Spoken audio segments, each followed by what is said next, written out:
नवरात्र सुरू होताच देशात धार्मिकतेपेक्षा राजकारणच जास्त तापायला लागतं. उत्तर प्रदेश पासून मध्य प्रदेश पर्यंत आता भक्तीच्या नावावर बंदी आणि मतांचं राजकारण दिसतंय. उत्तर प्रदेशात नवरात्र उत्सवाच्या पार्श्वभूमीवर 9 दिवस मासबंदीची मागणी केली जात आहे, तर दुसरीकडे मध्य प्रदेशात गरबा आणि दांडियात बिगर हिंदूंना प्रवेश नाकारण्याची घोषणा काही हिंदू संघटनांनी केली आहे. या पार्श्वभूमीवर समाजवादी पक्षाचे नेते आणि माजी खासदार एस.टी. हसन यांनी रोष व्यक्त करत केंद्र सरकारवर जोरदार टीका केली आहे.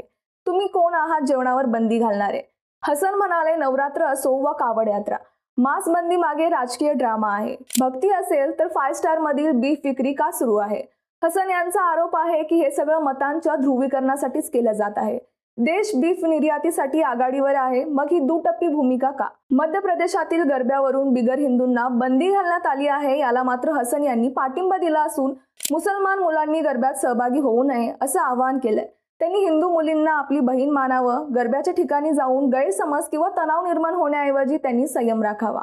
एकीकडे नवरात्र श्रद्धा आणि परंपरा, तर दुसरीकडे राजकारण, बंदी आणि ध्रुवीकरण. देशात सध्या सणांचं स्वरूप बदलतंय का, हा खरा प्रश्न निर्माण होतोय.